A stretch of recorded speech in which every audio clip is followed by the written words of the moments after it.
Hello and welcome to the India Energy Hour. I am Sandeep Pai, a former journalist with Hindustan Times and now an energy researcher at the University of British Columbia. And I'm Shreya Jay, journalist with Business Standard newspaper in Delhi, writing on the energy sector. Together, we are really excited to co host a new podcast on India's energy transition, the India Energy Hour. This podcast is hosted by 101 Reporters, an innovative news agency that connects grassroots reporters and media houses to bring out untold stories. The show is produced by Tejas Dayan and Sagar of 101 Reporters. In this podcast, we want to unpack and document India's energy transition. We will interview leading energy, development, and climate experts from academia, civil society, and the government. Through these interviews, we will explore the most pressing hurdles and promising opportunities in the energy transition unfolding in India. We will examine the role of government, finance, social justice, and science. Over time, we will feature other countries of the global south as well.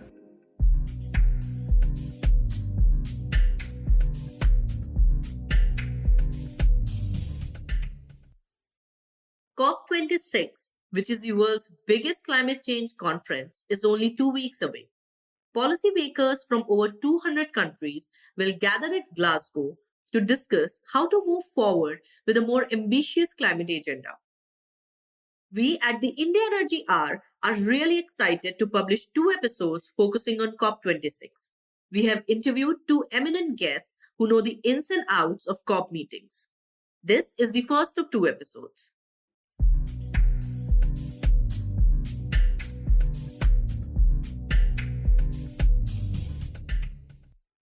As we look ahead to COP26, we need to look back at the past climate conferences to understand how climate negotiations work, how they have changed over the years, and how India's position has evolved over time. The upcoming COP26 in Glasgow could turn out to be like nothing before or just as same as earlier COPs. There are expectations that developing countries will take center stage and seek more climate finance. India has made its stance stronger around its ambitious green energy plans, along with fossil fuel growth, while it asks the developed world to fund its climate actions. In the first of the 2 special episodes on COP26, we interviewed senior journalist Nitin Sethi, who has attended and closely followed climate negotiations and COP conferences for close to 2 decades. Nitin is a member of Reporters Collective and a partner at Land Conflict Watch. Welcome to the India Energy Hour, Nitin. Thank you so much for joining us. We are very much delighted and looking forward to talk with you. You have such a great experience covering the environment sector, climate change, and it would not be much to say that you have been kind of a trailblazer for other journalists like me in this sector. So, first of all, thanks for that. Thanks for all the great journalism that you have done. Before we delve into this very interesting topic of COP, its history, the future, let's start this conversation with you. As I mentioned before about your rich experience, you have been writing on environment, but we wanted to know how did you venture firstly into writing, and then why and how did you specifically decided to write on environment and similar issues? So tell us a little bit about your journey. I'm sure our listeners would be enthralled to know that. Sure. Thank you for having me here. I've been a closet fan of your podcast for a bit, so it's quite a privilege to be part of this, particularly because she has been my colleague and I've admired her work there. Sandeep, I've seen transform himself from a journalist into an academic who's hitting as big there as he did in journalism to begin with. So thank you so much. Okay. I guess like most of us in our 90s and 2000s, the business of journalism wasn't so large and it wasn't so well established that one would know that one is going to step into a college, step out of it and join journalism. I was from a small town at that time in Dehradun called Dehradun, which is now the capital of Uttarakhand, and was pursuing whatever 3-4 options that are available to small town boys and girls, typically engineering, etc., etc. So I faltered through several of them. Ran into engineering, ran out of it, ran into chartered accountancy, ran out of it. And I was very fortunate. I had a couple of friends and elders around who were interested in issues of environment, anthropology, were doing a lot of work in that area in the Uttarakhand hills. And I started to hang around with them quite at the exasperation of my parents about it. And I think through them, I ended up in a phase where I was lost and ended up doing a year's job as a daily wage labor in the Forest Research Institute. And that allowed me to travel a bit, get paid very little, but travel a lot, which was a privilege. And I think it put me on at least a direction saying these are areas of interest for me. And then at some point, I just walked away from home, asked my father, who was alive, mother who passed away, and said, look, I need to get out and try and do this. They obviously weren't too happy, but we moved away and came out. And like everyone else from small towns coming to large metropolitans without any anchorage, knocked random doors. And I think that was a very fortunate bit of my life, that one of the doors I knocked was the Down to Earth magazine, which is run by Center for Science and Environment. And I found a job there on the desk to start learning how to write and edit. And Center for Science and Environment was the perfect launch pad in some sense to understand issues of environment from a perspective of rights, from a perspective of equity. And yeah, in those 6 years, I think, with Down to Earth magazine, I began as I think all of us who initially start with issues of environment in our heads, started by talking about saving the tiger, etc., like all of us do, and progressed. Life and reportage took me to what is now my homeland, in some sense, adopted homelands in Arunachal and the Northeast. And that obviously got me completely turned around in my head about what life is. I did come back. I couldn't pursue further reportage in the Northeast and came back and subsequently joined mainstream papers looking at issues of environment to begin with. Again, I think less to my credit and more to the times I was part of. This was a time when issues of environment were on the cusp of becoming rather big in the Indian political system. Globally, climate change was picking up traction. Domestically, issues of environment were becoming politically more contested. The stakes, both financial and economic and environmental, were rising because generally, I think your sense of economy was growing at a rapid pace, and it always brings these frictions forth. And I was there at the right time to do the right thing. Continued doing it. And it was, I would think, a logical part to take that once you've kind of seen, in some sense, at least sat on the border and seen the contours of a political economy through a lens of environmental issues and resources, that the next challenge for me was to think about how does this play out in a global stage? Or if I may put it better, what are the geopolitical ramifications of environmental issues? Climate change obviously was warm and I would say hot by that time. And I entered it again with naivety of saying this is a place where all countries meet and they try and protect the planet. And you landed up there and you realize it was something completely else. I got hooked almost like an addict in some sense to understand it, because as citizens or journalists from at that time, not such a large developing economy, but relatively poorer countries, our opportunities to sit on the fringe of these large negotiations and understand what's happening is almost rare. I mean, we are still lucky in India and China, perhaps, or Brazil, but across the world, journalists like us rarely get any opportunity simply because of resources. I was fortunate. I was sitting, having a ringside view of it, and I started getting the smell of the politics and the large economic issues at hand. And I think that kept me hooked, because I felt that there was no other way that I would ever get the opportunity to understand how nation states argue, collaborate, or fight with each other. And I continued doing it for about 7-8 years, I think. And opportunities took me to other things. I think there were enough pressing things back home to keep us embroiled here. But that's roughly the arc of my travel on this. I hope that answers your question. Yes, definitely. And now the thing that I'll ask might be of my own personal interest, but I wanted to understand from you your observation, like as a veteran. I don't know if you like me calling that, but yeah, as a veteran, how have you seen environment journalism or environment reporting grow, rather change in this country? And I'm asking this because we have seen a major shift. Earlier, I'm talking about more than 10, 15 years back, environment reporting was nowhere in the mainstream. Then it became a huge issue. There was a dedicated reporting happening in every paper, be it business, general paper, but it was by policymakers and industry. It's always considered to be, it's a troublesome beat. If that reporter is covering something, he's a troublemaker. But now again, it's a very cool trend to cover environment, and at least on social media. It's So how have you seen this change happening? What do you think? What's your observation? Yeah, if you want a friend, I would think you were being ageist by calling me veteran, but then, but you're a dear friend.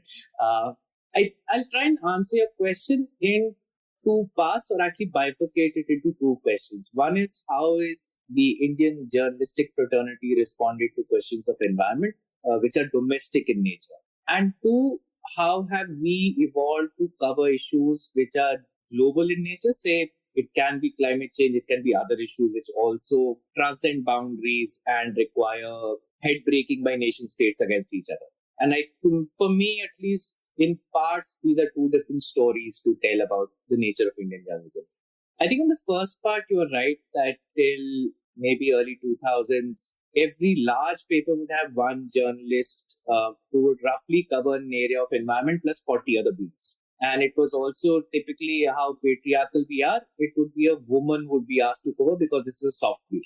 And the remit of that journalist would be to keep covering and saying what if I'm allowed to say, was almost like animal porn. Are tigers being born? Are tigers being killed? And more born and less born, or 3 cubs seen or 3 cubs disappeared. And a little bit around that, about 10% or more mix, but roughly that's where we concentrate. But that was also an era where a certain degree of elitism existed in the way environment itself was seen in at least certain segments of society in metropolitan towns.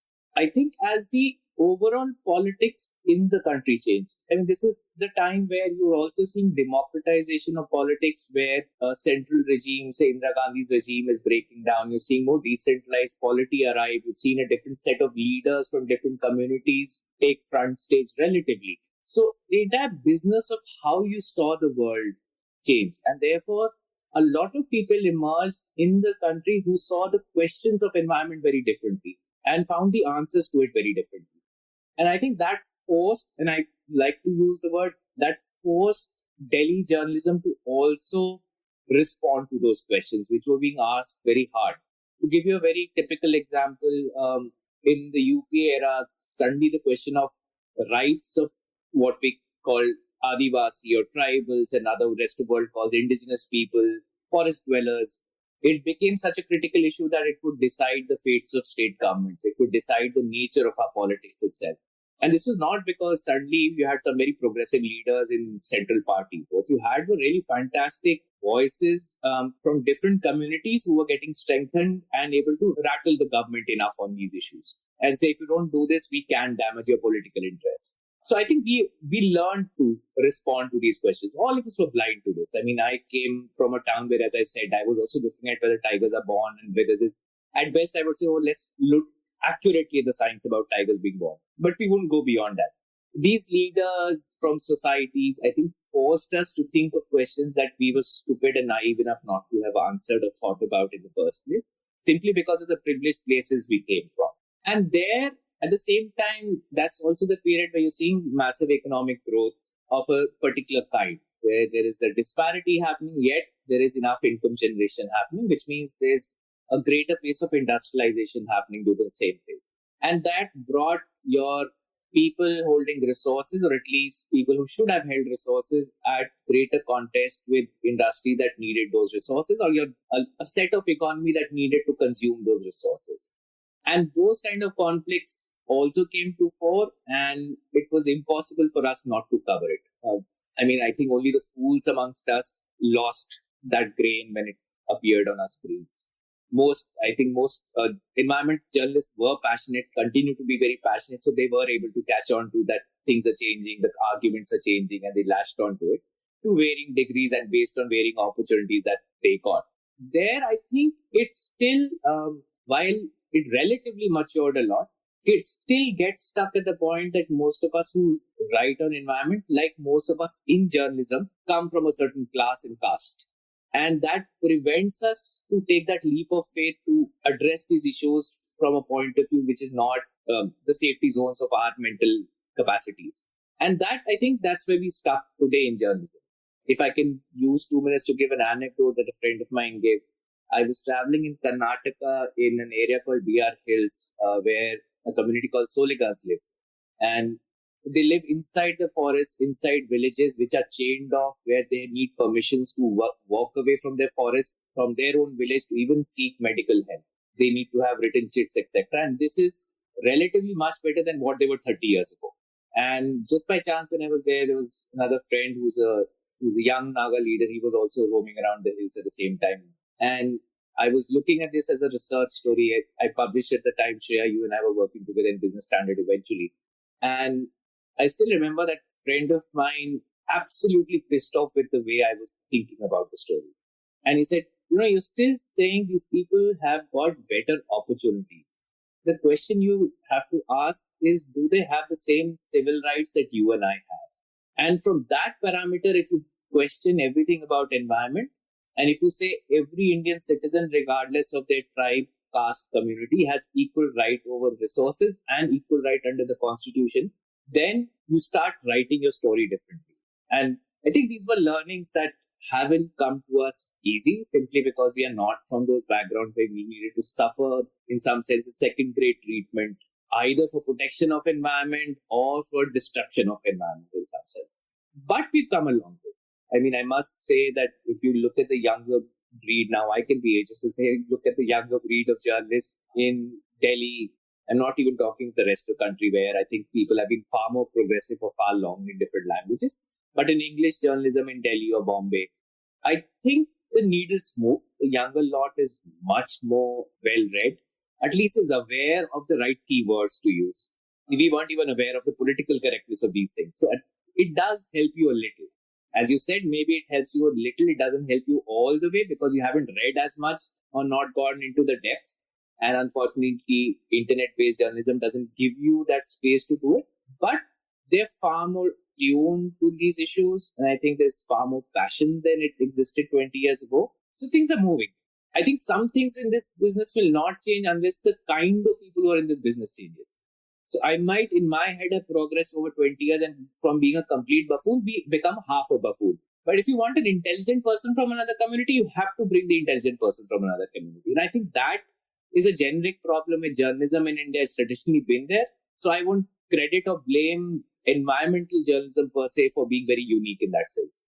In journalism, I think your generic situations screw you universally, and your unique abilities protect you a little bit from these generalities. And I think that's where we live. But to come to what I try to bifurcate into a second question of our capacity, abilities, and potential to reflect on issues that cross borders very quickly, like carbon dioxide does or an atmosphere does. Our ability to understand that, distill how forces work at global levels. So let me try and give, I think an anecdote is always better for a journalist to try rather than theory. Say, Shreya, when you're looking at the power sector, and you've done this fantastically for years, when you do a story, you will know that there are certain players in the market who will want to try and influence your story. There'll be a market guy, there'll be some liaison officer, there'll be some broker, there'll be a bureaucrat, there'll be a minister, some chap who's been making money for the minister. And all of them will be trying to give you some input and push. And you would have mapped out what interests they are coming from. And in the middle of that, even your own editors' interests, etc., and inclinations, you would have mapped out saying, this guy doesn't want, this week he doesn't like to do too much, on this month he really likes to push hard. And you would map that out and then craft a story that sits in the middle of this, helps you move forward, but obviously not every day throw stones at everyone, right? That's how we survive. Now, to do this as a journalist sitting in a developing country, even the size of India, I mean, we should not go by size, we should go by our income capacities in some sense. And to be able to map out such interests across the world, to understand these are the pushes and pulls, these are the business interests, these are the political interests, in this case, even national interests of 190 odd countries and their groups. And then say, in the middle of this, everyone's giving me a spin. Like in all good stories, everyone gives you a spin. Even a whistleblower has his own spin to give you, and you have to distill from it what is evidence-based facts that he or she is presenting. So for an average journalist like you and me or Sandeep, and he was one, to sit here and map out and say, so why is this guy who is the EU commissioner's young PR guy reaching out to me and saying, this is very important on climate change. I think you should interview my commissioner. I mean, on the first point, as I did, you obviously get excited. I mean, when would you get a chance at the age of 28 to interview the EU commissioner on global policy on climate change? Again, a little bit of, I think, colonialism. We all look up to the North, global North, as the fountain of wisdom, etc., and power, obviously. And your ability to say, what did he really tell me? Am I becoming a conduit of just publishing what she or he told me? And then to think this is just one-off, then to think of corporate interest, think of large play, which is not even malicious, but just the large debate about different countries trying to come together to work, to understand what does it take a small island country, a Pakistan, which otherwise is pissed with India very often. India is pissed with Pakistan's governments, not citizens, sitting next to somewhere in some diplomat from Tajikistan, somebody from Ukraine, and somebody from South Korea and Singapore, and all saying, let's decide something together. It's almost like if you took a classroom, and this is an example I always give in my classes, if you took a standard classroom in an upper middle class English speaking school, which is roughly the same kind of kids all over, right? And you said, all of you have 2 minutes to now decide which one snack you will eat, and all of you will get that one snack. And it will take them 2 hours to fight that out and figure out what really they should have. So for us, our capacities as journalists to do that has been very minimal. And it's not the fault of the journalists. More often, it's just the economic situations we are in. 2, there is a degree of myopia in our media, which does not allow our journalists to see this better.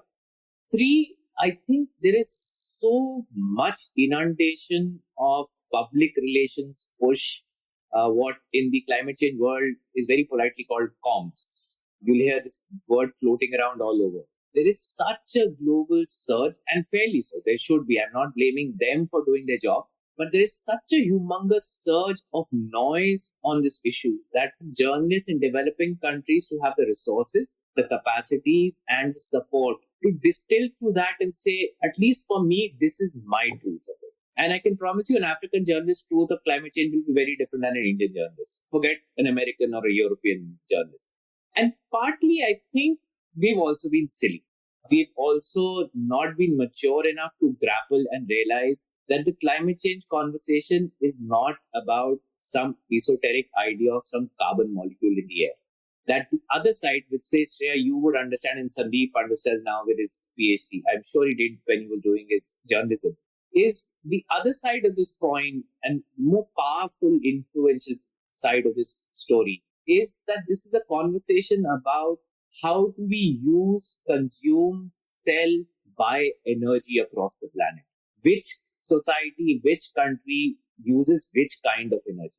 If we were able to learn this quickly enough, you realize energy wars have been fought on different metaphors in different ways across the world for generations. We are not the first ones dealing with this.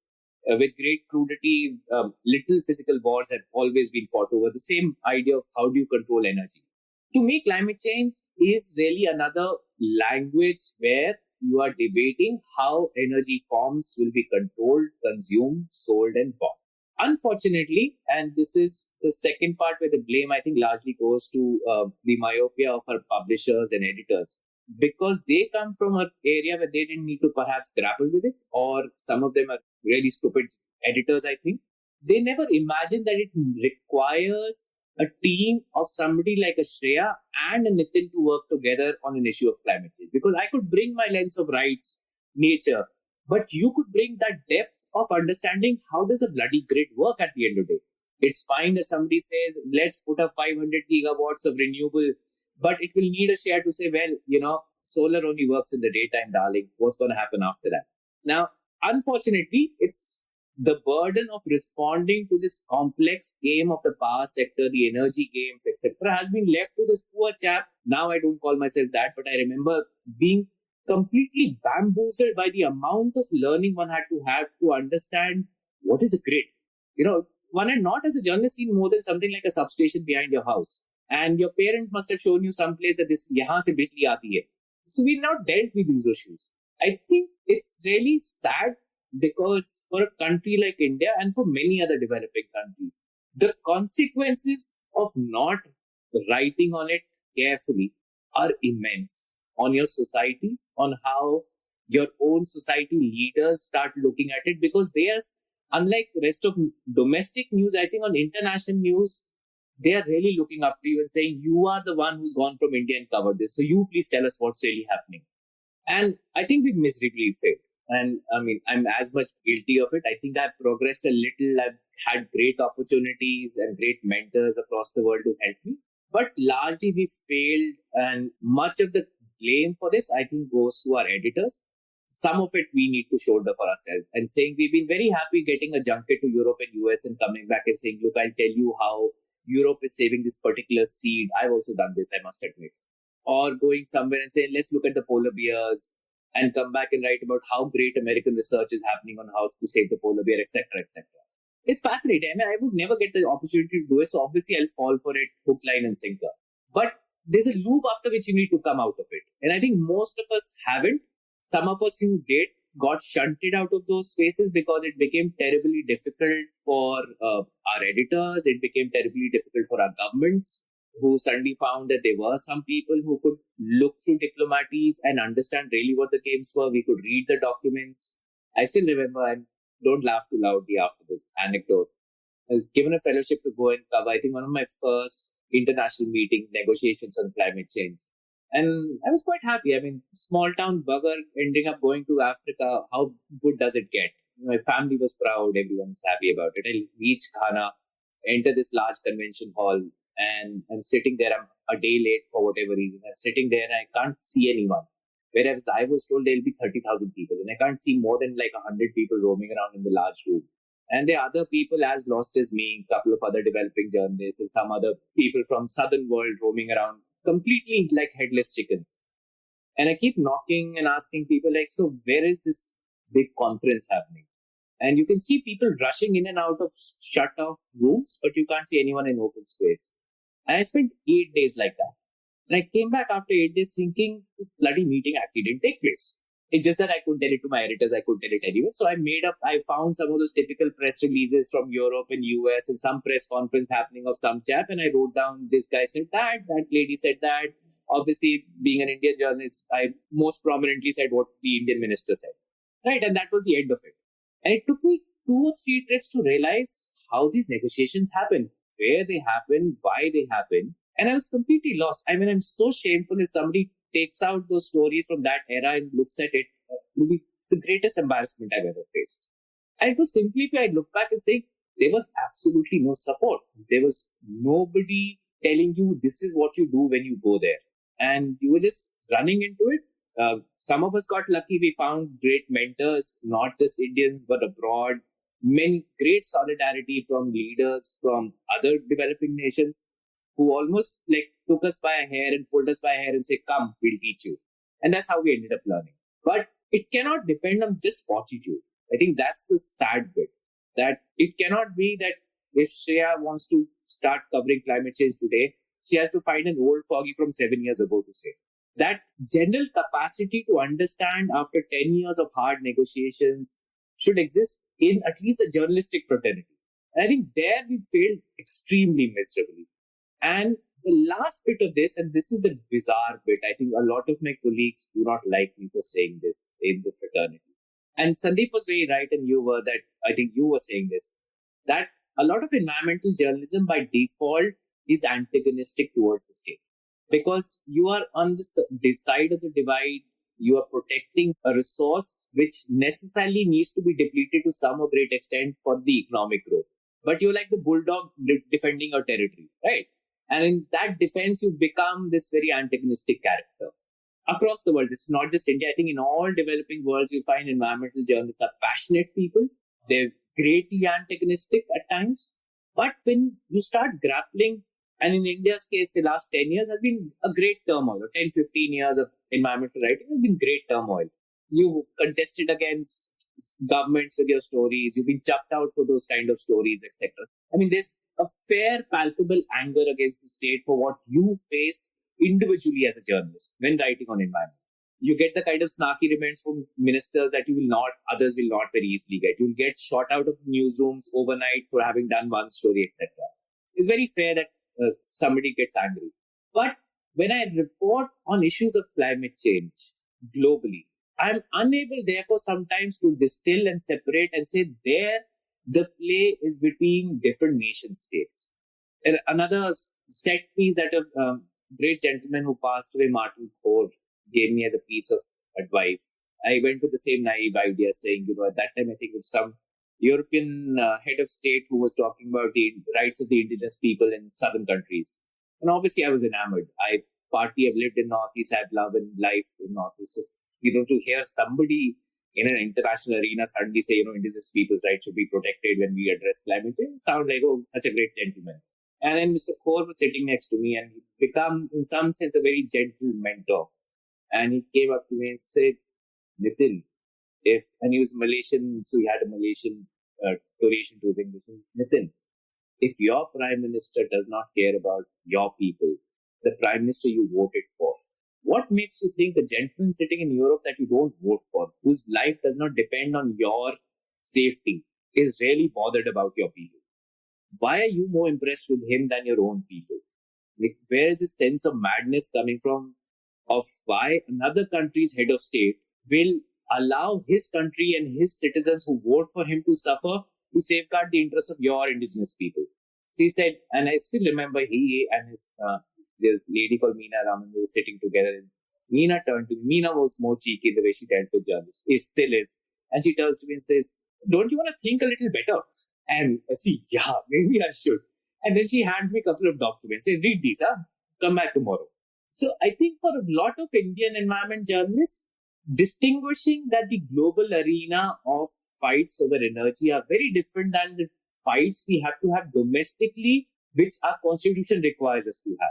And we've let the domestic issues and our own anger sometimes, and sometimes not having thought of the rest of the world, we've let this color how we reflect the world outside. A typical story of saying, and I'm sure Sandeep will come back to this because this is his great domain of expertise where we could learn from him, of saying, should India go away from coal?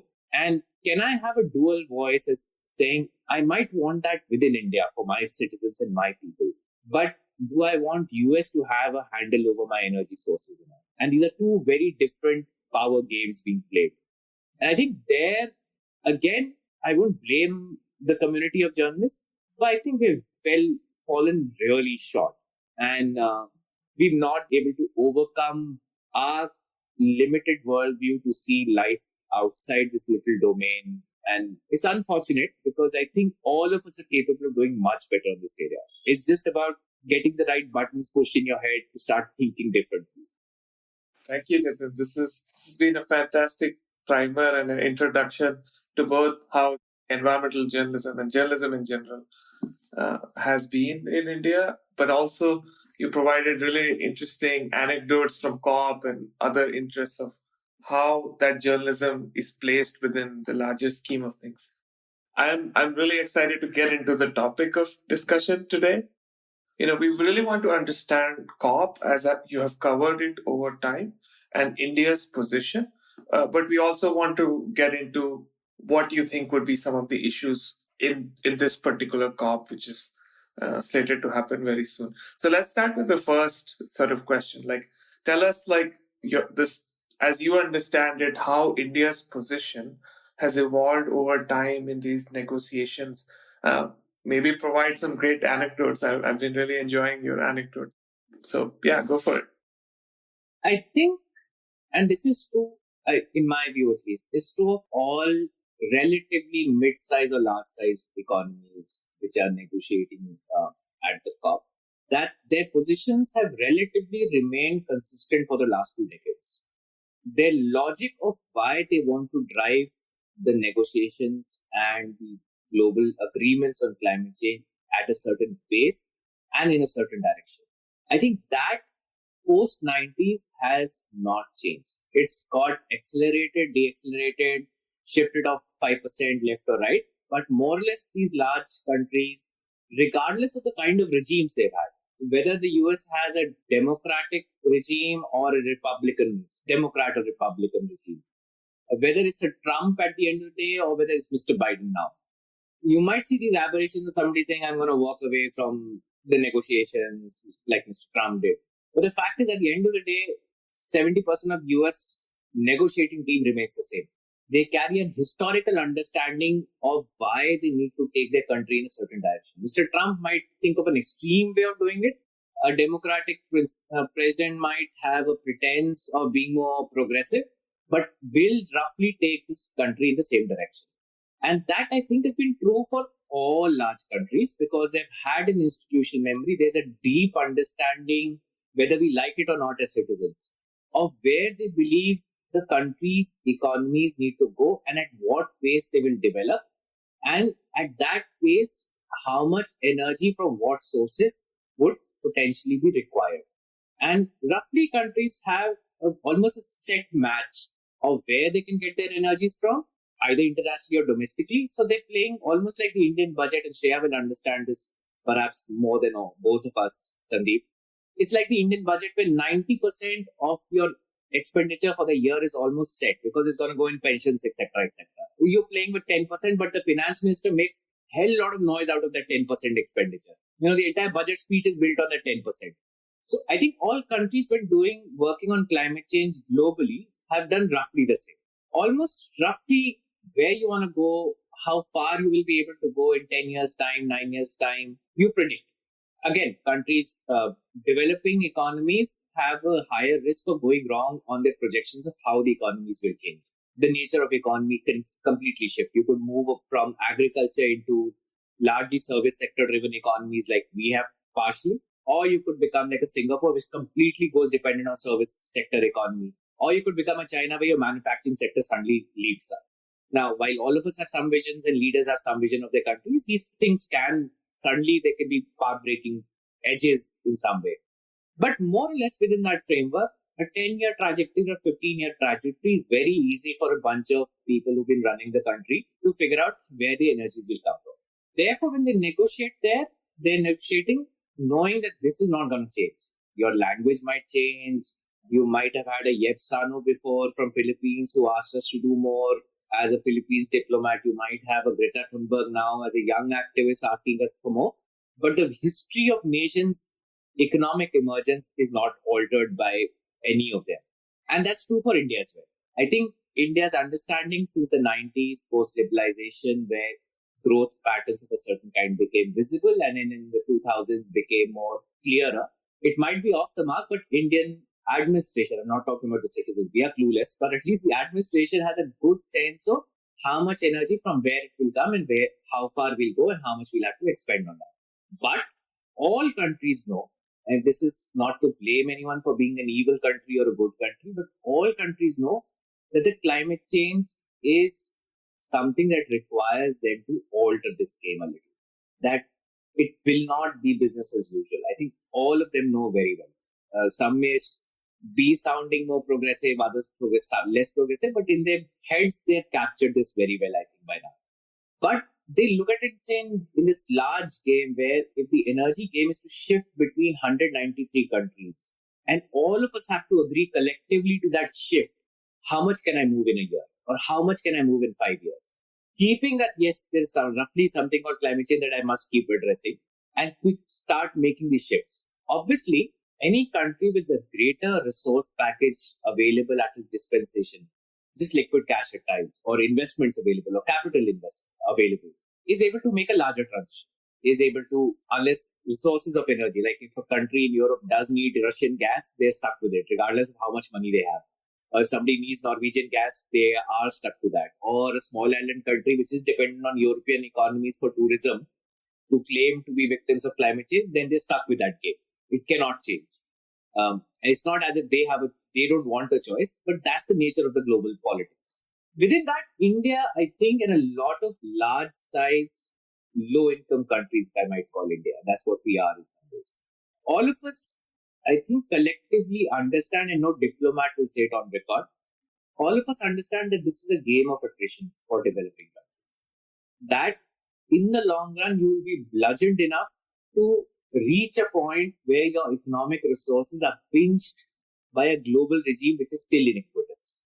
And earlier, when it was done by pure economic play, this time it will be done by global rule and standard setting. And therefore, your ability to carp about it or complain about it will be even lesser. Because anyone would come back and say, well, you agreed to this at the UN, right? You would not be able to say, look, US did it to us or Europe did it to us. And I think all large-sized, low-income countries, therefore, have been fighting a war of attrition, saying this day will come. Let's see how much we can drag in the meanwhile, increase our economic capacities to reach a certain welfare levels where we can perhaps do better with these things.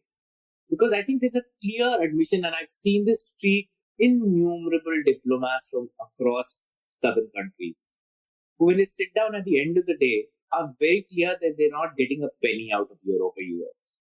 Whatever you get is really a magic pill that somebody really pulled out of their throat. And you can see that in the negotiations. If you're sitting inside, you can see it in the negotiations fought beyond the rhetoric.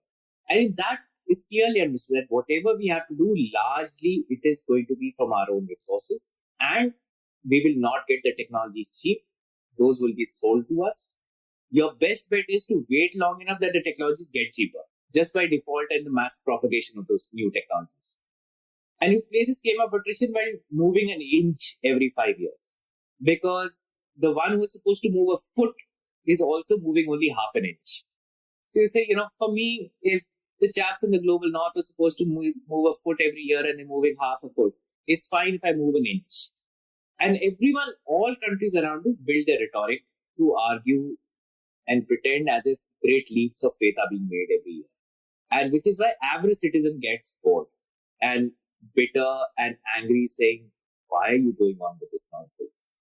And I think to make it worse, a lot of global civil society, which has stakes of different kind, largely international NGOs, use this to discredit this extremely important but extremely difficult process of making 180, 190 odd countries sit together and at least have some pretense that they're all equal and they all have a right to decide how the planet moves.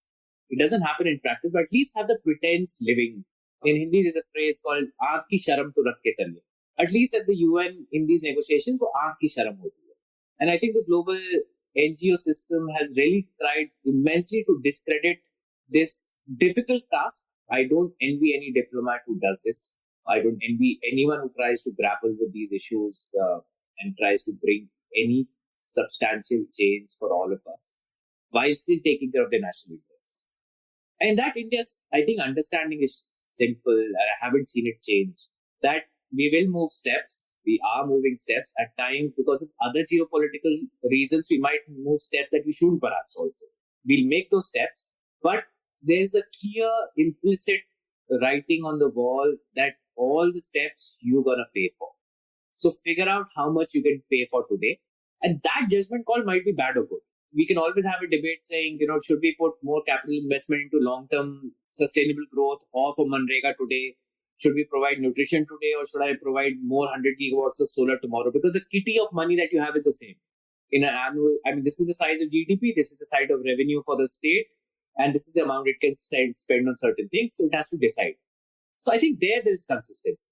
Now, within that, there have been aberrations. There have been, I would say, minor twists and turns, which are great for us journalists to play on and make such dramatic things about. And given a chance, I'll do it again. But even if you look at the regime of Mr. Modi as Prime Minister, Mr. Manmohan Singh before, there's two regimes of Mr. Manmohan Singh, there's absolute consistency in how to approach the issue. Fine, Mr. Modi can make a lot of show and brouhaha about it, and he can do a lot of theatrics around the little that he gets out of these global negotiations for India. Mr. Manmohan Singh typically would make less brouhaha about it and get even less at times than Mr. Modi's got. But overall, the pattern of where we want to go, how we want to go, and therefore how much should we protect out of this war of attrition in the global negotiations remains, to my mind at least, there's a clear trajectory to it. And the trajectory changes as the nature of our economy changes. To give you an anecdote, if for the next 5 years, God forbid, our economy stays in a slump because of the pandemic, your entire logic of how much energy you need, why you need it, for what you need it, therefore how much can you negotiate? Do I want to ramp up for another 100 gigawatts of renewable when my entire economy is dipped by minus 27% last quarter? If that was to happen for 40 quarters, how would I see energy? How would I see what are my priorities as a nation to feed my people rather than think of futuristic scenarios? Unless that happens, I think we're kind of on a steady path. And we're seeing these aberrations. Like the last two, Shreya would be a much better place to talk about how the entire market of energy and power has changed because of the hits that our economy has taken. There's standard consumption that continues to be, which we did not know about. We did not even know the nature of our consumption. First lockdown told us there is certain consumption that is underlying that continues regardless, and we had to figure out where does this consumption of energy coming from. Right. But leave that aside, I haven't seen by any nation, and this is not to blame India, but I haven't seen any dramatic shifts except for 2 or 3 countries where the country's own geopolitical alliances have changed. And there you've seen that the countries just turn around because suddenly instead of being on so-called left side of the divide, they're US ally. And overnight their entire philosophy on climate change will change because they're now looking at greater political interests which are short-term rather than climate change. Thanks for painting this picture for us on how things happen. It was very interesting to listen to that. Now want to ask something, but I want to divide it into 2 parts if I can. There are 2 major things that has happened. One is this COVID pandemic, which no generation has ever seen. And second is this IPCC report that has come, which has ring alarm bells. The IPCC report has always been ringing alarm bells, but this time it's like, do or die types, but mostly the pandemic. Do you think this will change the way negotiations happen this time? Will these 2 things have any bearing? And if I can, go to a micro part, will the developed countries like to loosen their purse strings now for the developing nations, now that we all are battling this pandemic collectively?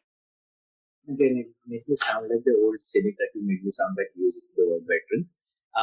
But such reports have come almost every 2 years. They've each been very validly talking about the crisis at hand. And each time the report is produced, there's been greater evidence to show how damaging and calamitous these changes will be and how rapid they will be. But they have zilch to do with the negotiations, and the negotiations are influenced almost to zero levels by these reports. And I'll come and explain perhaps if you have time and try and explain that. If you remember the last time such a report on 1.5 degrees and why it's important came, there was a very unique set of countries that refused to go by that report. Saudi Arabia and the US and Bolivia.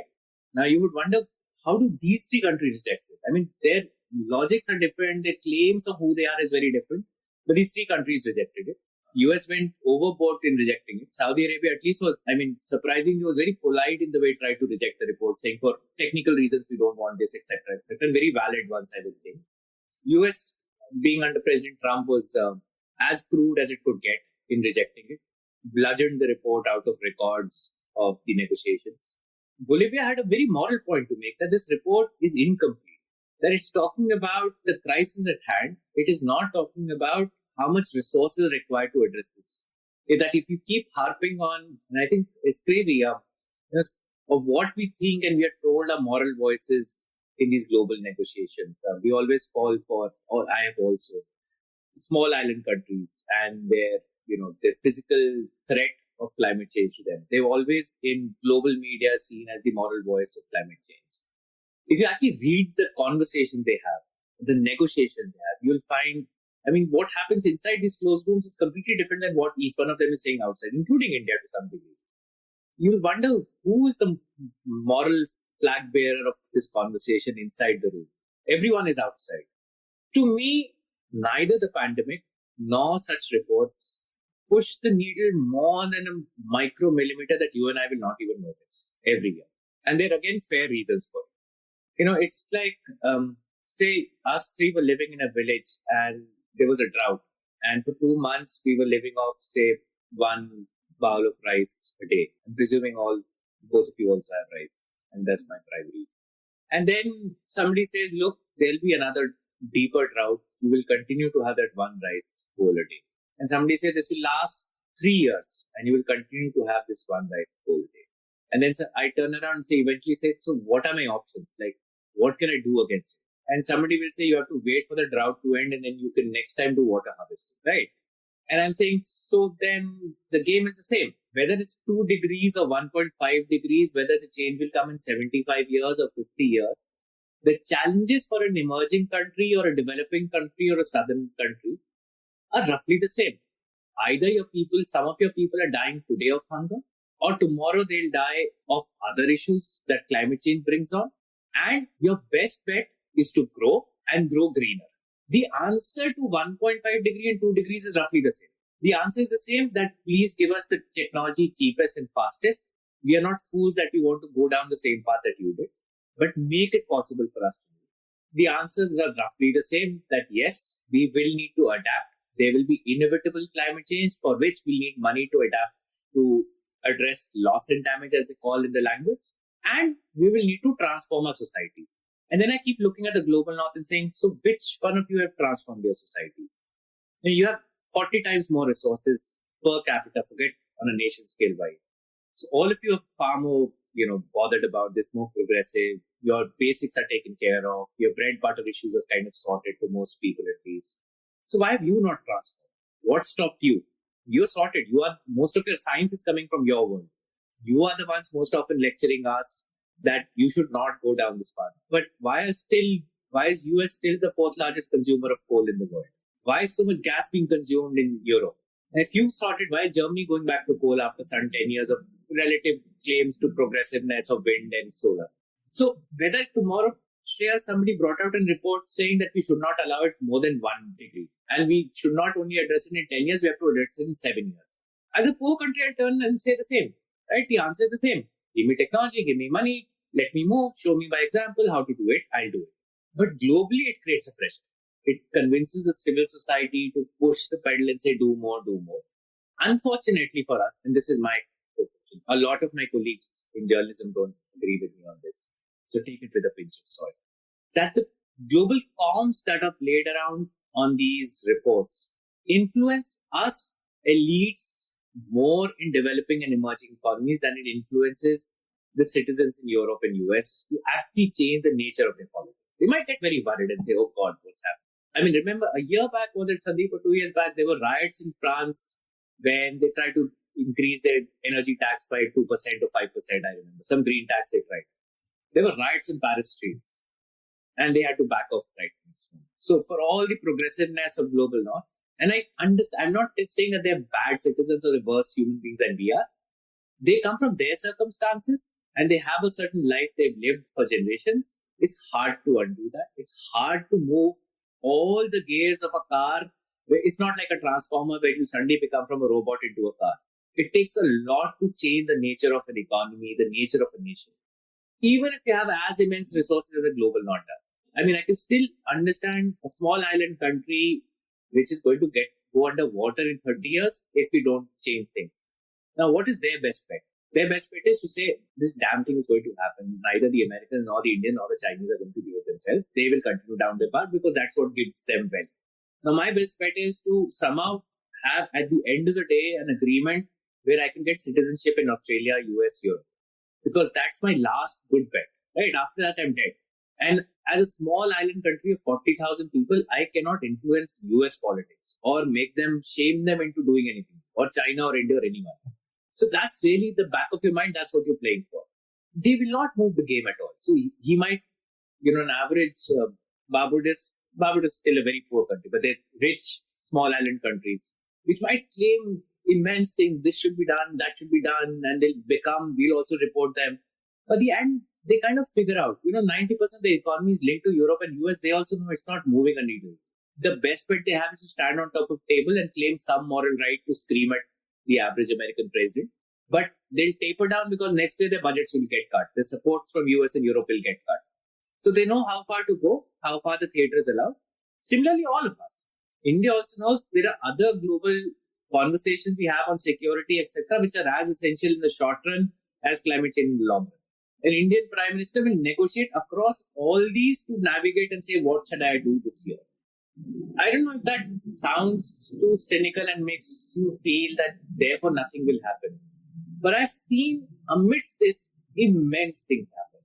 Even this trajectory of what seems like a complicated chess game where no piece is able to move without moving the rest, a lot has moved. And it's moved at a pace in a nature that maybe is not concomitant with the amount of noise made globally about climate change. But there's substantial cogs that have moved, I think. India's response itself has matured. I wouldn't say that it got better or worse, but it has gone along that trajectory to become what it should have been at this stage of our economy. Sometimes I fear I've seen out of other varying interests beyond energy and climate change that the Indian state has made commitments that it should not have perhaps made. An example being one of those commitments on changing the nature of forests and growing immense amount of so-called plantations in India, etc. But I think it's and this is again, I'll come back to that, keep coming back to my own anger about how we as journalists have failed to cut through the noise on climate change and to be able to deal with the real cogs of climate change and say, here there is a move, here there is not a move.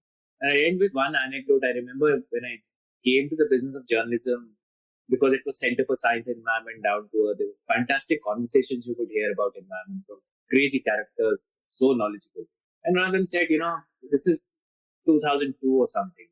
So solar is not so big, at least on Indian horizon. Somewhere in Germany is beginning to play up. I said, all this nonsense from Europe about sun is available for everyone, so solar energy will be democratic in nature. And he took a swig of Old Monk and said, screw you guys. I'll see you in 20 years. We'll be back with the same 5 guys who are selling oil, selling solar energy to us. And that's exactly where we are. But at least you've got a mix of solar energy today in India. And considerably more than what fairly or proportionately we needed to do if we were to only look at how much proportionately we are to blame for what's happening in the world at the moment. Again, if I'm drifting off because you've allowed me to drift away, pull me back in whenever. We love drifts. We love, and I have so many questions, but I will get into some of the issues that we wanted to discuss with you.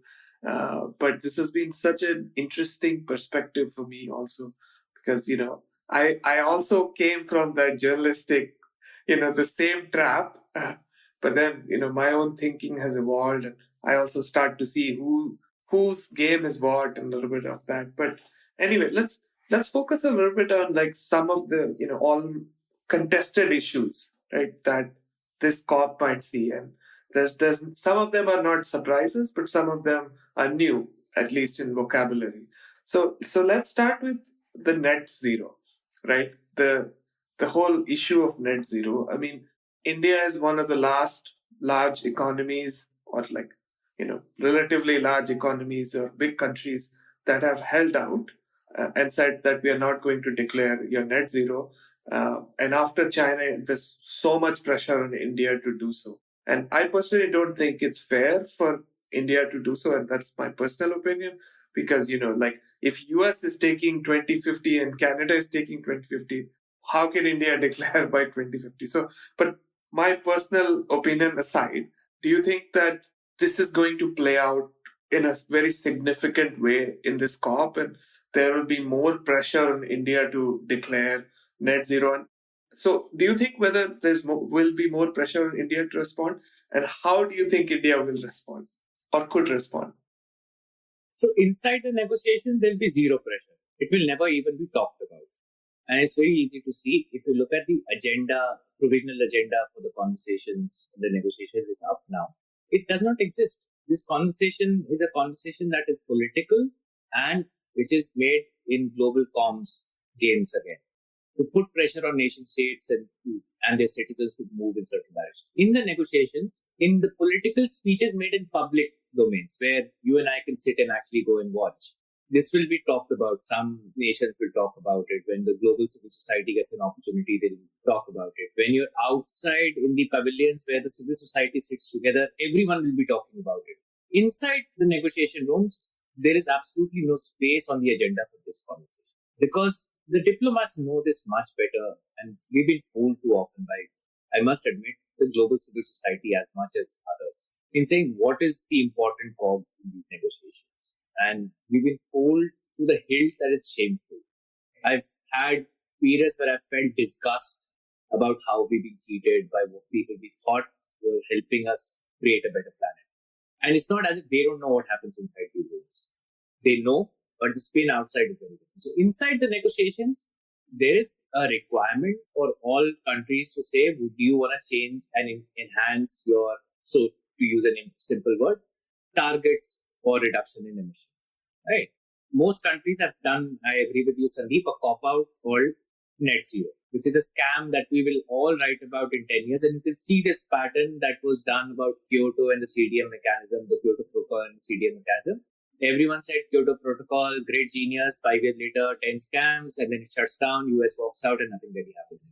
This net zero is a cop-out because it allows the largest emitters to decide when they want to do, how much they want to do, and how much they actually want to fudge what they do. And once the game is set by the 7 large players on the table, others just follow the game because it's a mutually accepted cop-out in some sense. Everyone's buying time saying we should not act too much up to 2035, 2040.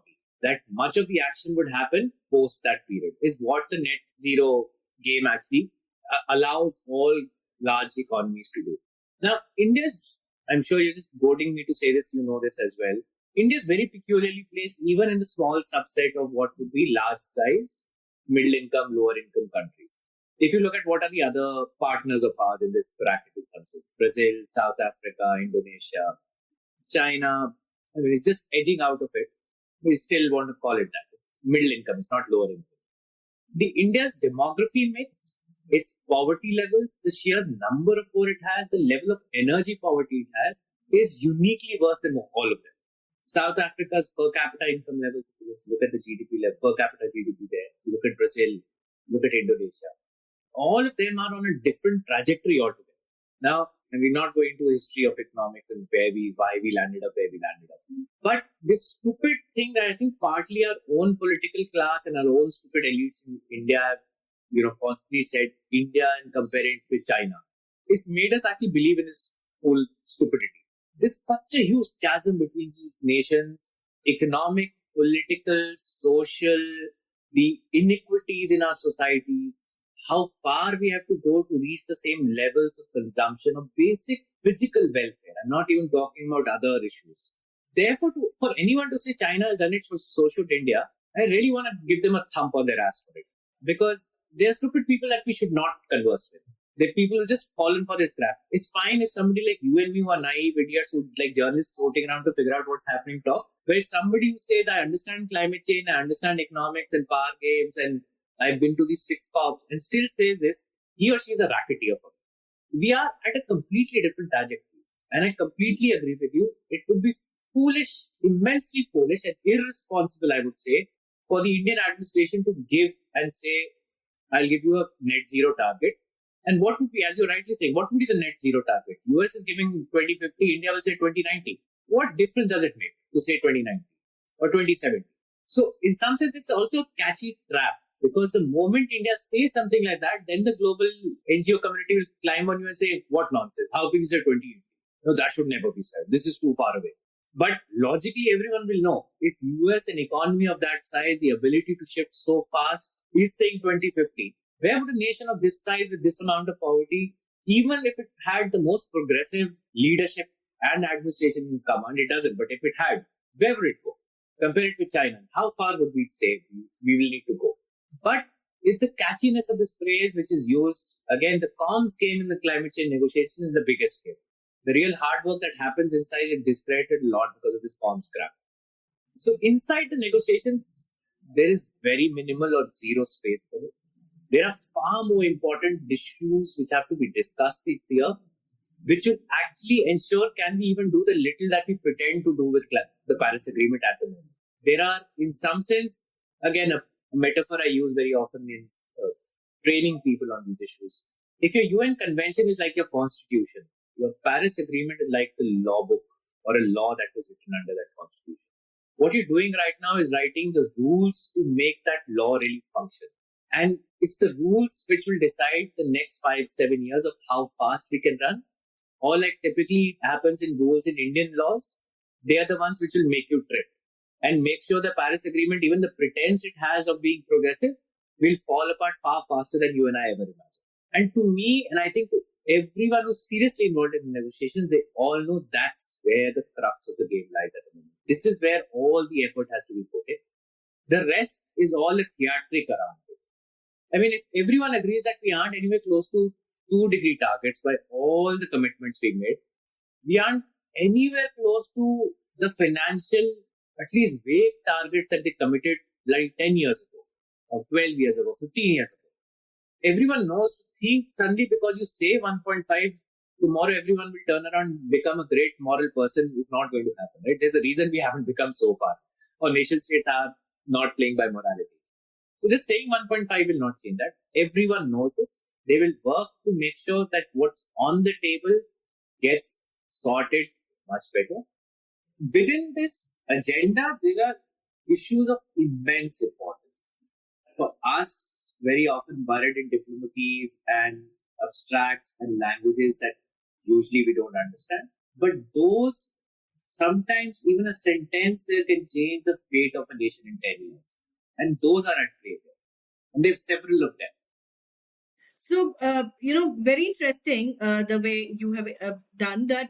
But I wanted to ask then, in middle of all this, so much to and fro, and how should then, India make its position clear?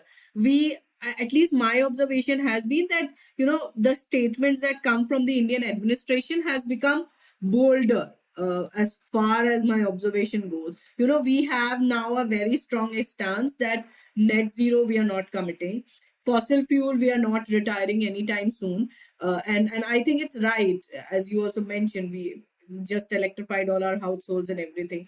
So but India needs money. We are building 450 gigawatt of renewable, and that will need its own set of infrastructure and a lot of things along with it. So when India goes at the negotiation table, or at least gives out public statements, how do we make our stand clear that, listen, the coal is here to stay, but I need your money? And how much is the probability of India getting money? Because we're getting a lot of praises from the likes of John Kerry and Boris Johnson in their public statements. But money, would we get any money? So, Shreya, I'll give you an analogy from our world of journalism. As much as we all know, our top editors all have fistcuffs with each other, little petty egos that we all have when we're post-40s, typically males in the business.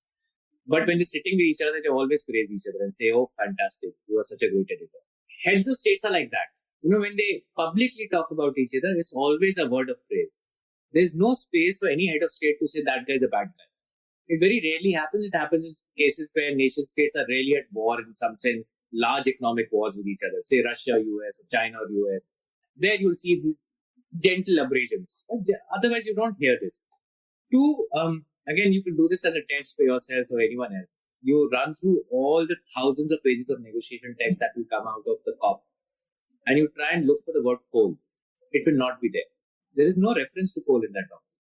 It exists in another sphere for us to decide. What happens inside that negotiation will impact not just coal, our use of gas, how much energy of different kinds are available, but nobody's targeting inside saying you should write down saying no coal should be used by you for after 5 years. There are different languages and levers being used to make sure you can't afford it, or to make sure access gets cut off, right? Similarly, there's a great demand. The issue of finance is not new. It's been there for years. For large emerging economies like India and China, this is my belief. I do not have any documentary evidence to prove it, that this is an issue of a moral argument to use in a negotiation to at least teach them and say, shut down if you can't even do this much. As I was saying, to go back, there's complete clarity in China that we are now going to get money from US and we don't want money from US to put another 100 gigawatts of solar. At this point, Chinese, pride would say that we will give you a little money and little bit of our technology, please use it in some parts of Europe or US, right? India may not be at that stage, but there's great clarity that considering the nature of our societies, to expect that the average American voter would vote back Mr. Biden if Mr. Biden gave India $100 billion. After India's, in the average American's worldview, also taken away jobs, etc., etc. We know Mr. Biden can't go down that path because his political career will end tomorrow morning. So there is that understanding. Yet, to keep that issue alive, if not for yourself, for others, and to say this is a historical right. It is not about a donation that I'm asking. It's a correction for your past follies. It's a compensation for the damage you've caused. It's a sense of reparation. And that's a rightful thing. So whether I get justice, almost like the equivalent of, people who lose their families to injustice or some member of the family to injustice. It's not as if any of them has great hope after 20 years that the child will come back. But they don't stop asking for justice, right? For that child who's gone in any of these conflicts. So finance is an issue like that for many countries. The African countries deserve it, they should get it, and they will to some degree. And they should have a priority right over it. Small island countries should have a priority right over it, particularly the poorer ones. But to say that I will not even ask for it, and I should now shut down. So again, I think except for one report that I've seen from across the world, none of us have even read about the fact that 6 months ago, Europe told the midterm negotiations that were happening that the long-term finance question should have a sunset, which means you should stop talking about it after a couple of years. This was formally told in negotiations. It's not been reported anywhere. And it wasn't so difficult to report. US had the same conversation on it, saying how long will we keep talking about this, So globally, Mr. Biden might say, I'll figure out some way to get $11 billion extra for you after by 2024. But it's complete crap because you don't know what that is. You don't know whether 90% of that is just finance and loans to buy US technology. So finance for India, to me, is a question of negotiating from a moral position and not letting the history and science of climate change be forgotten. Because what's this, this question of accumulated emissions being the reason for where we are today, instead of just today's emissions. This is science. On this science is built the edifice of equity and who's responsible, therefore who should ask, and therefore who should pay more in different ways to get action done. The moment that edifice goes away, whether I get it or not is not important. But when that edifice goes away, then you're looking down a rabbit hole that you will never emerge out of. Because then tomorrow morning, US can actually say, look, you're not supposed to need any finance. We've asked you to now take a 2050 challenge. You can now take a 2020 challenge, and all of it is good. There's no reason. If you can do 2050, why don't Mr. Modi also do 2030? Because then there's no moral argument to say why I shouldn't do. Because you've taken away the logic that there is a cost to it.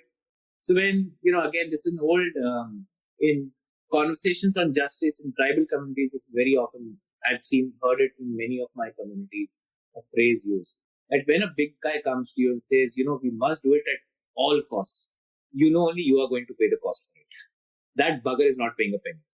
Globally, it's the same thing. When they say, we must save ourselves from climate change at all costs, which means there is some cost, right? But you have to figure out who's paying that cost.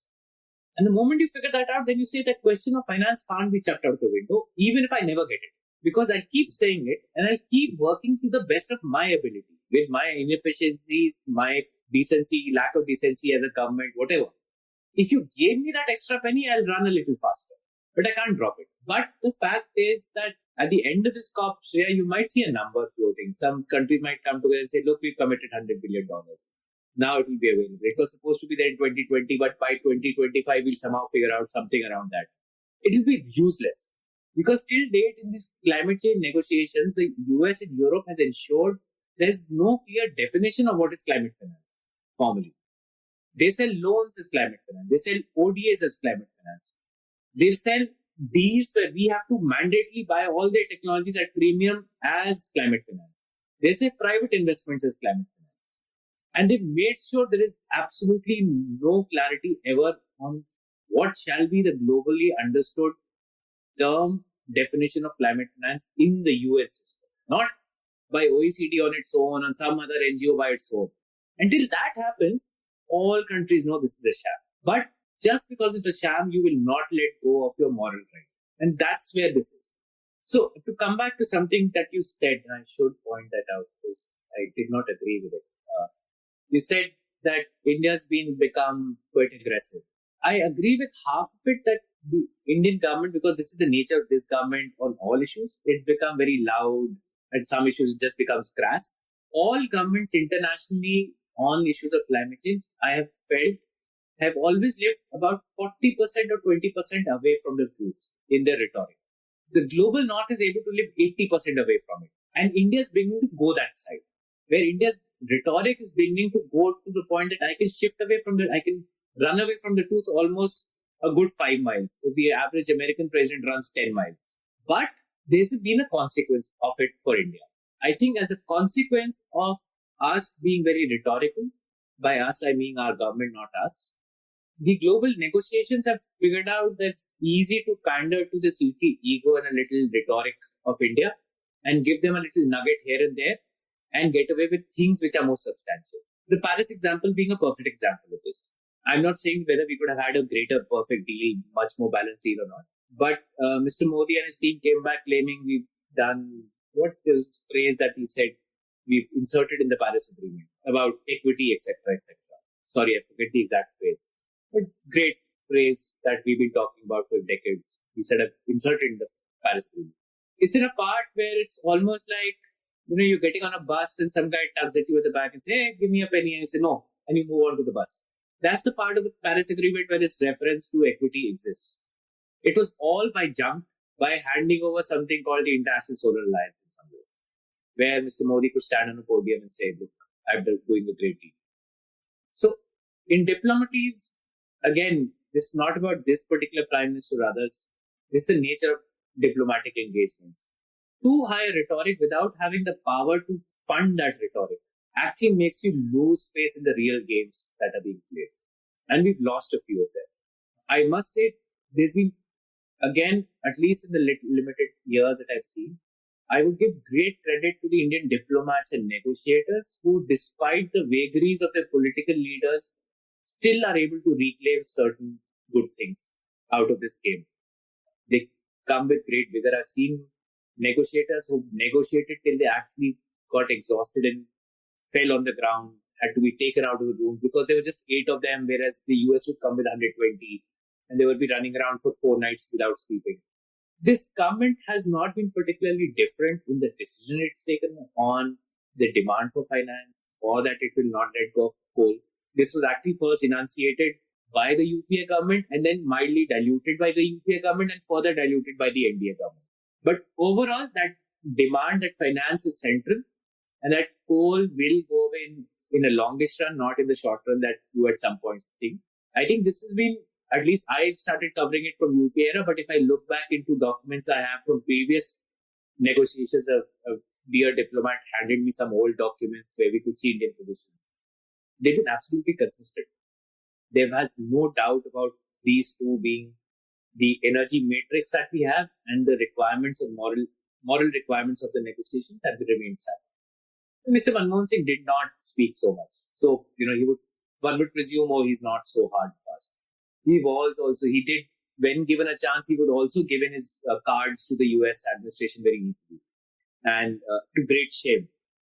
There was an episode where Mr. Shyam Saran and the Prime Minister then, Manmohan Singh, was involved in giving up positions that was not needed and their own negotiators went after them. The same stuff has happened in this government also, where we've given up positions that we need not have for petty gains, which really were not gains for the government or for the country at times. In that, again, I see there's a commonality across regimes. The nature of our politics is such that, and the nature of the economy is such that our politics cannot function at a scale of 50 years foresight. It functions at the foresight of 6 to 10 years survival. So an average prime minister will think in this range because that's how our average Indian is living. So I'm not blaming them for being this. I'm saying this is what it is. Thank you, Nitin. And I think why just Indian Prime Minister? I think pretty much every country or every leader is thinking in the same, a few years. Absolutely. And fair. I mean, this is who we are. This will sound really horrible. I've never said this in public domain too loudly. You need 4 Greta Thunbergs in the world, and hopefully 3 of them from developing countries. But you also need somebody like a Sandeep or a Shreya who pragmatically understands what is the nature of this game. What are the stakes instead of just the rhetoric. If you don't have both sides of the coin working in all these engines plugging, then you will have a very lopsided understanding in society of where we are going and where we need to go. And we'll have an extremely lopsided result of this. And that to me is more scary than just the 40-year horizon, because I also live at the horizon of 20 years, 15 years. I mean, I do want my daughter has a better world, but I do first want to make sure my daughter can go to college and I can afford that. So my horizon is roughly the same in some sense. Yeah, and it's quite difficult sometimes to. I feel like the so-called pro, as you call the comms community, it's sometimes quite hard to argue with that community. It's so larger, and if you want to provide an alternative viewpoint, you always feel like. As a journalist, I learned this again, very fortunate, that when you went for these negotiations, I would never meet anyone from the civil society. I would not enter into an area where the civil society member was there unless they came to the area where the diplomatic work was being done. Only those from the civil society who I could see sitting in, listening, talking, trying to hear into these conversations, those people I would look at from far and say, these are the chaps I want to talk to from across the world. But in all these conferences, there's this huge aid space which is there for civil society, and it's quite a funky space. It's a great, lively place. I think in last 6 COPs I've gone, I have not stepped foot into those spaces ever, not for half an hour. Because it's difficult to grapple with millions of dollars worth of comms as an individual coming with just your distilled understanding.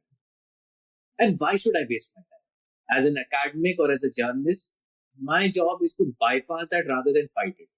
My job or your job is to write what we believe in rather than convince them. And take from them what learning we can.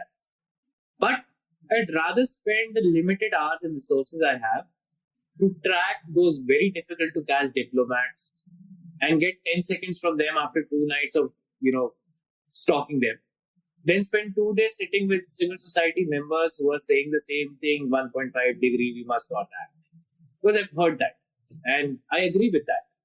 Now I need to know, how do we get there? And that's not coming from them.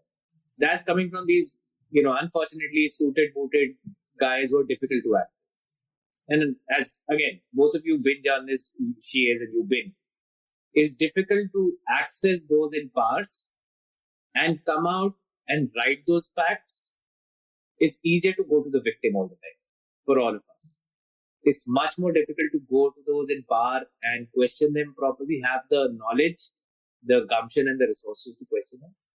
And what comes out is a very small trickle at the end. I mean, Sandeep, your previous avatar was an investigative journalist, and you've also done this. She has done it with, a sector which is perhaps the most, patriarchal, in the power sector is the most malish, aggressive character that you'll face after defense, perhaps. She's also done the same. But that's why we need to expend our energies to grapple and bring those stories out rather than bother too much about. I mean, I'm quite fine that the civil society does its job. Its job is advocacy. An advocate will go the whole hog in favor of its client. And the idea here, the client being the idea of 1.5 degree, let's save ourselves from climate change, it's a good client to have. But as an advocate, I would go miles ahead of what is possible. Because only if I scream miles ahead will I reach somewhere, is my belief as an advocate, right?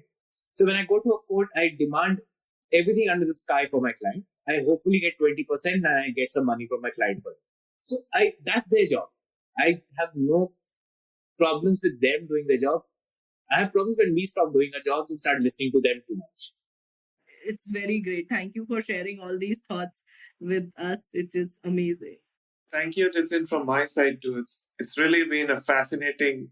I mean, I have to tell you, but I'm not saying it because you are a guest, but you are one of my favorite journalists in India. So it's been an honor to both interview you, but also I learned so much. So thank you so much for your time. think you've been kind. Fantastic for having me here. For more information about the podcast, visit us online at www.101reporters.com/podcast/the_India_energy_hour. You can also reach out to us on social media and send us your comments and suggestions. My Twitter handle is at Sandeep Pai with a double I, and Shreya's Twitter handle is at Shreya_J.